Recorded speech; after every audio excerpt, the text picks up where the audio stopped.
Assalamualaikum warahmatullahi wabarakatuh. Hai anak-anakku, bagaimana kabar kalian? Ibu harap kalian sehat selalu dan selalu dalam lindungan Allah Subhanahu wa taala. Baik, Ibu Rima Pujastuti di sini akan menjelaskan tentang teks eksplanasi. Sebelum kita mengetahui lebih jauh atau masuk ke dalam materi teks eksplanasi, alangkah baiknya kita mengenal dulu tentang kompetensi dasar dan tujuan pembelajaran dari teks eksplanasi.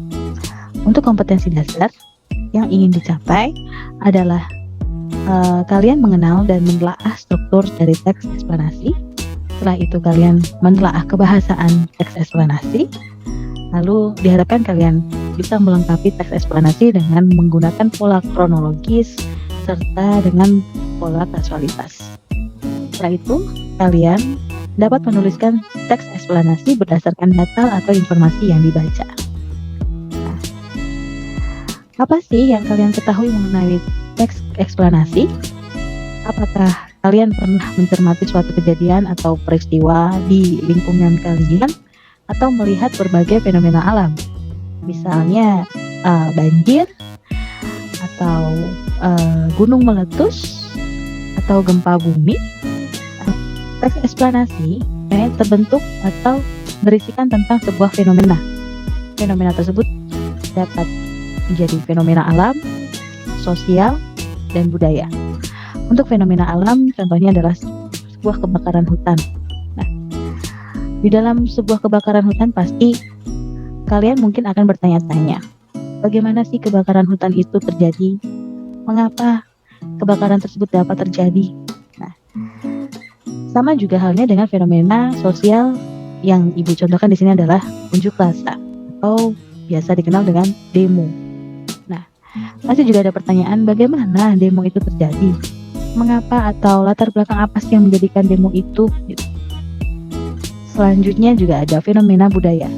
Ibu memberikan contoh tentang budaya Ngaben. Budaya Ngaben dalam masyarakat Bali yaitu prosesi pemakaman yang terjadi dalam sebuah masyarakat Bali. Itu juga sama. Pasti akan terfikirkan seperti apa budaya Ngaben itu, bagaimana dan mengapa bisa terjadi Ngaben itu. Atau misalnya contoh yang lain yang sedang marak terjadi saat ini yaitu wabah COVID-19. Pasti juga kalian akan bertanya-tanya tentang mengapa COVID-19 cepat sekali menyerang dan menyebar di seluruh dunia. Seluruh dunia tahu apa itu COVID-19. Lalu bagaimana COVID-19 itu menyerang sistem kekebalan tubuh, sistem imun. Nah, jadi sebuah teks eksplanasi itu adalah teks yang menjelaskan tentang proses terjadinya atau terbentuknya suatu fenomena alam, sosial, ilmiah, budaya, dan lain sebagainya. Teks eksplanasi berkaitan dengan proses dan hubungan sebab akibat dengan peristiwa dengan menggunakan aspek mengapa dan bagaimana. Nah, dua aspek itu ya yang membangun sebuah teks eksplanasi. Ciri-ciri teks eksplanasi sendiri itu berisikan tentang sebuah fakta atau memuat sebuah informasi yang sifatnya faktual. Lalu terdapat kata-kata atau istilah ilmiah. Contohnya erupsi, revitalisasi, reboisasi, lalu menggunakan konjungsi kasualitas. Apa itu konjungsi kasualitas?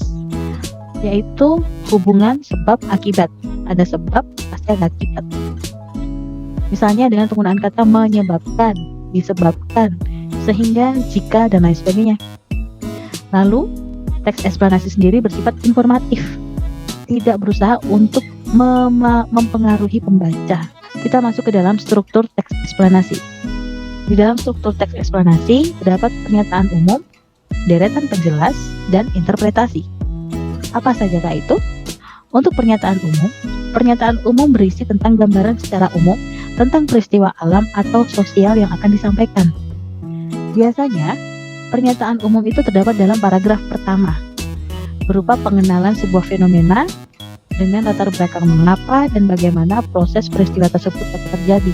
Ya, jadi dasar dalam sebuah teks eksplanasi itu terbentuk. Lalu deretan penjelas. Deretan penjelas sendiri lebih detail tentang proses mengapa dan bagaimananya tadi itu peristiwa ya, sebuah peristiwa yang terjadi. Lebih rinci, merincikan tentang mengapa kejadian tersebut bisa terjadi, bagaimana peristiwa tersebut bisa terjadi. Nah, biasanya deretan penjelas itu lebih dari satu paragraf. Deretan penjelas mendeskripsikan penyebab dan akibat dari sebuah fenomena yang terjadi. Lalu yang ketiga ada interpretasi. Interpretasi merupakan sebuah intisari atau kesimpulan dari pernyataan umum dan deretan penjelas. Interpretasi biasanya juga merupakan pandangan penulis dan berada di akhir paragraf. Berarti ada tiga strukturnya ya. Ada pernyataan umum, deretan penjelas, serta interpretasi. Contohnya, di sini ada sebuah fenomena tentang gunung meletus. Dibacakan. Gunung meletus adalah sebuah bencana alam yang diakibatkan oleh meletusnya gunung berapi.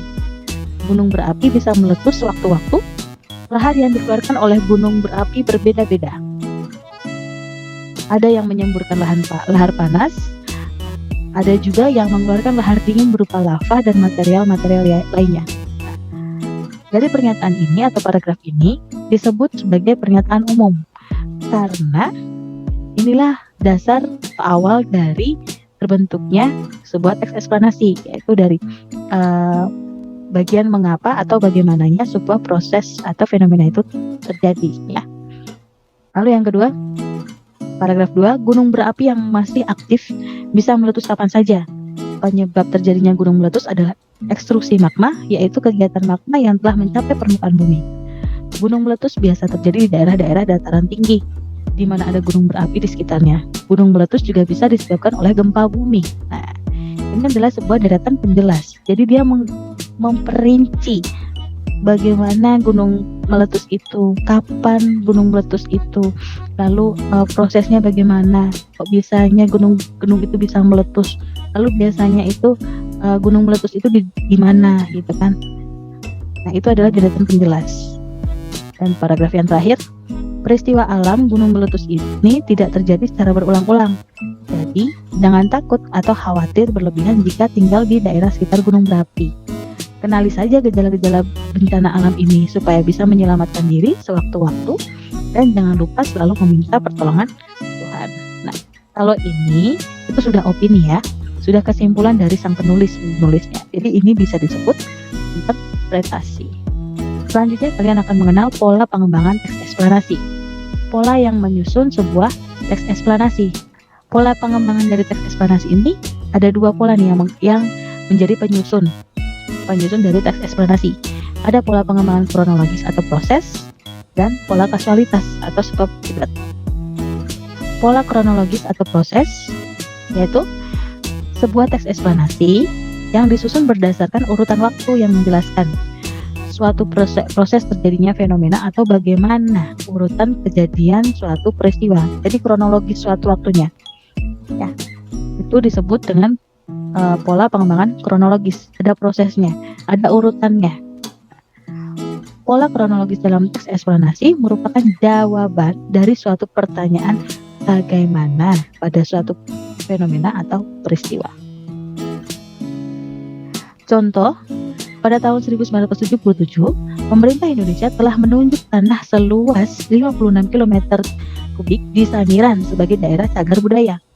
Kemudian, dibangun sebuah situs museum dan konservasi laboratorium lokal sederhana pada tahun 1988.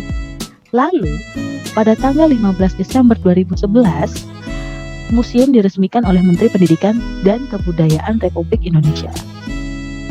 Contoh di atas itu merupakan pola pengembangan kronologis ya, di mana menggunakan konjungsi atau kata hubung waktu. Ya, misalnya tadi ada kata kemudian, lalu, setelah itu, dan pada akhirnya. Lalu untuk pola kasualitas atau pola pengembangan kasualitas yaitu sebab akibat. Nah, teks eksplanasi yang disusun berdasarkan hubungan sebab akibat yang menjelaskan mengapa peristiwa atau fenomena itu terjadi. Pola kasualitas atau sebab akibat dalam teks eksplanasi merupakan jawaban dari suatu pertanyaan mengapa.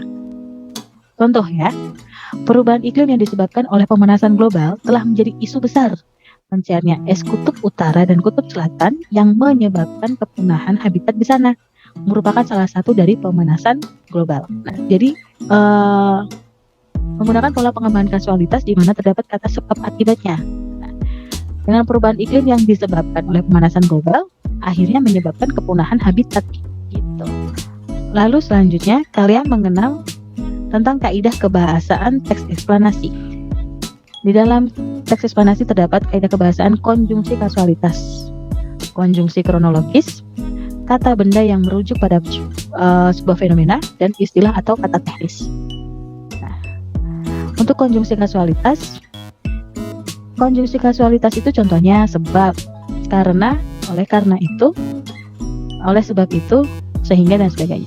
Contohnya, kerusakan hutan yang terjadi di Indonesia, terutama di Pulau Jawa, telah mengakibatkan bencana banjir dan tanah longsor. Kerusakan tersebut disebabkan oleh maraknya penebang liar yang mengakibatkan menurunnya fungsi hutan sebagai resapan air. Kemudian, kerusakan hutan tersebut juga disebabkan oleh pihak pemilik hak pengusahaan hutan atau HPH dalam melakukan reboisasi. Ya, ada kata-kata mengakibatkan, ada konjungsi disebabkan, ada konjungsi mengakibatkan. Konjungsi tersebut dikatakan sebagai konjungsi kasualitas karena ada hubungan sebab akibat. Lalu kedua, konjungsi kronologis. Konjungsi kronologis itu hubungan waktu atau rentetan, deretan waktu. Contohnya seperti kemudian, lalu, setelah itu, pada akhirnya. Contoh, berdasarkan piagam itu, Sultan Agung diangkat Tumenggung Wiranggunangun sebagai Bupati Bandung. Ketika itu, pemerintah Kabupaten Bandung berpusat di daerah Kerapi atau Bojongasih, tepatnya di tepi Sungai Cikapundung. Dekat muaranya yaitu Sungai Citarum. Krapia kemudian berganti menjadi Citerep. Nama itu hingga kini tetap abadi menjadi salah satu nama desa di Dayakolot. Ini adalah sebuah konjungsi yang merupakan ada hubungan waktunya. Ada kemudian, setelah itu. Ini disebut konjungsi kronologis ya. Ada kata benda yang merujuk fenomena. Apa itu? Yaitu menggunakan kata benda yang merujuk pada jenis fenomenanya, bukannya pada kata ganti penceritanya. Kata ganti yang dimaksud misalnya adalah Kabupaten Bandung, burung, gerhana, kesenian daerah, misal tadi Ngaben, terus banjir, perkembangan budaya Papua. Pokoknya kata benda yang merujuk fenomena.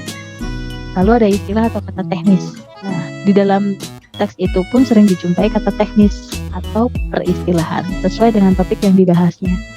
Contohnya, terpuruknya industri pariwisata saat ini ternyata telah mendorong masyarakat pedesaan melirik sektor pertanian. Banyak pemuda atau pasangan muda yang dulu bekerja di kota seperti di Denpasar, Sanur, atau Kuta, kemudian memilih pulang ke kampung. Pasalnya, krisis akibat terpuruknya pariwisata itu tidak hanya dirasakan oleh industri pariwisata saja, tetapi juga sektor kerajinan tangan dan peternakan. Nah, kata-kata yang bergaris bawah ini merupakan kata-kata teknis sektor usaha dan bidang ekonomi. Jadi menggunakan istilah-istilah atau kata teknis yang awam, yang tidak biasa. Ya. Nah, demikian. Apabila ada kata dan salah ucap atau kurangnya kejelasan materi yang Ibu sampaikan kepada kalian, Ibu mohon maaf. Ibu akhiri dari video pembelajaran ini. Terima kasih. Assalamualaikum warahmatullahi wabarakatuh.